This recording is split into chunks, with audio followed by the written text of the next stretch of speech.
Born from the ashes of 9/11, funded by the CIA, and designed to see what no human ever could. This company doesn't sell apps. It sells certainty, and most people have no idea it exists. September 11th, 2001 changed everything. 4 planes, 2 towers, nearly 3,000 lives lost, and one question that haunted American intelligence for the next decade. How did we miss this?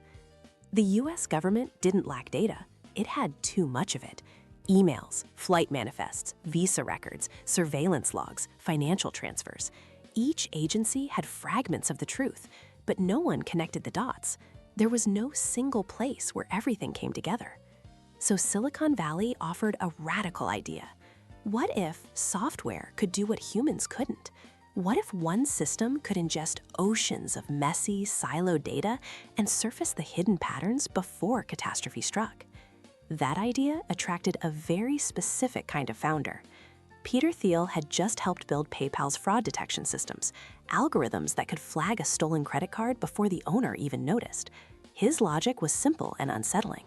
If software can detect fraud, why can't it detect terrorists? If an algorithm can stop a stolen credit card, why can't it stop a stolen airplane? The company he co-founded would be called Palantir, named after the all-seeing stones in Lord of the Rings, tools that reveal the truth but also corrupts those who use them. From the beginning, Palantir was different. No flashy launch, no demo days, no press tours. Its first major investor wasn't Sequoia or Andreessen Horowitz. It was In-Q-Tel, the CIA's own venture capital arm. Yes, the CIA has a VC fund, and no, they don't invest in consumer apps. The mission was clear: build software that could uncover threats hiding in plain sight, blend passport records, satellite images, drone footage, bank transfers, phone metadata into a single operational view of reality, a God's eye view. But early Palantir was a mess. The software was powerful but painfully complex. One government official later said using it felt like flying a space shuttle just to find your car keys. Agencies resisted, bureaucrats balked. The NSA thought it was interesting. The FBI thought it was terrifying. But Palantir didn't quit. They weren't chasing profit. They were chasing belief, the belief that software could prevent another 9/11. Inside the company, secrecy was religion. No press, clients anonymized, engineers sworn to silence. If Google felt like a theme park, Palantir felt like a bunker. And at the center stood Alex Karp, a philosophy PhD with wild hair and wireframe glasses, who spoke less like a CEO and more like a monk lecturing on power and ethics. We are not in the business of surveillance, he insisted. We are in the business of understanding. It sounded noble, but understanding at scale is power. And Palantir was just getting started. By the late 2000s, the United States was fighting 2 wars and losing control of its own information. In Iraq and Afghanistan, commanders weren't short on intelligence. They were drowning in it. Thousands of spreadsheets, endless field reports, phone intercepts, drone feeds, IED attacks logged as disconnected dots on maps. The enemy wasn't invisible. The connections were. That's where Palantir finally clicked. Its flagship platform, Gotham, stitched everything together. Bomb locations, insurgent networks, cell phone metadata, financial trails, satellite imagery. For the first time, analysts could see the entire kill chain. Who bought the phone? Who wired the money? Who met whom? Where, when, and how often? And crucially, it worked. Special forces loved it. Analysts relied on it. Generals started requesting it by name. Soldiers used it not because they were ordered to, but because it kept them alive. But in Washington, Palantir had a problem. They weren't part of the club. No lobbyists, no revolving door generals, no steak dinners with procurement officers. So when the Army tried to award a massive intelligence contract to a legacy defense contractor without competition, Palantir did something unthinkable. They sued the US Army. And they won. A federal judge ruled the Army had illegally refused to even consider Palantir software, despite the fact that soldiers were already using it in combat zones. The message was clear. Innovation was no longer optional, but neither was controversy. As the wars continued, Palantir's mission quietly expanded. Immigration enforcement agencies signed on, Homeland Security followed.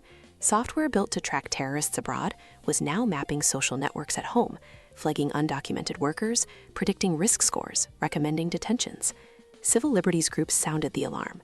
Inside Palantir, employees began to question what they were building.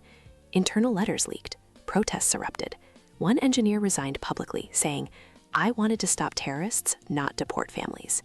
Palantir's response was simple. We build the tools, we don't decide how they're used. And the contracts kept coming. But war and government move slowly. Corporations don't. Which brings us to the pivot. For years, Palantir claimed it wasn't interested in corporate clients. Governments save lives. Corporations chase profits. But governments also move at bureaucratic speed, while CEOs sign checks overnight. So, Palantir adapted. They launched Foundry. Think Gotham, but cleaner, friendlier, and wrapped in enterprise language instead of military jargon. Still just as powerful, still just as opaque. Foundry integrated all of a company's internal data, supply chains, HR systems, inventory, logistics, and didn't just show dashboards. It told executives what to do. Shut down Plant 3, reroute shipments, stockpile inventory in Region 7, fire Dave from logistics. Oil giants used it to optimize drilling. Pharma companies used it to accelerate clinical trials. Hedge funds used it to anticipate market moves before traditional analytics caught up. During COVID, Foundry exploded. Governments used it to track outbreaks, allocate vaccines, manage national supply chains. Hospitals relied on it. Airlines relied on it. Even foreign governments used it to forecast PPE shortages before they happened. And here's the unsettling part. Almost no one outside Palantir fully understands how these systems reach their conclusions. It's not a spreadsheet. It's not a rulebook. It's a black box with authority. By 2020, Palantir went public, quietly. No IPO roadshow, just a direct listing and a strange, almost theatrical appearance on the New York Stock Exchange. Investors were confused. The company was unprofitable. Growth was uneven. Margins were strange. And yet, the stock soared. Because investors weren't buying software. They were buying access to power. By the 2020s, Palantir wasn't just a company. It was infrastructure. When Russia invaded Ukraine, Palantir software helped map supply lines, forecast troop movements, and optimize battlefield decisions in real time. AI for warfighting. Algorithms whispering where to aim. Privacy advocates were horrified. Critics called it the Oracle of Orwell. Predictive policing, algorithmic surveillance, digital warrants built from flawed data. Palantir's answer never changed. We build the hammer. How it's used isn't our responsibility. Today, Palantir calls itself the operating system for the modern enterprise, and quietly, for the modern state. It can simulate wars, model pandemics, predict economic collapse, suggest not just how to respond to the future, but how to shape it. And that leads to the real question. When a single company knows more than your generals, your cabinet, and your central bank, who is actually in charge? Palantir began as a promise to protect the world from another 9/11. But somewhere along the way, protection turned into prediction, and prediction turned into power. Invisible, unaccountable, and always watching. Hey, if you enjoyed this video, don't forget to hit that like button and subscribe to The Business Lens. It really helps us keep creating stories like this one. And let us know in the comments what company, empire, or business figure you'd like us to cover next. We read every suggestion, and your idea might be the next deep dive on this channel. Thanks for watching, and we'll see you in the next one.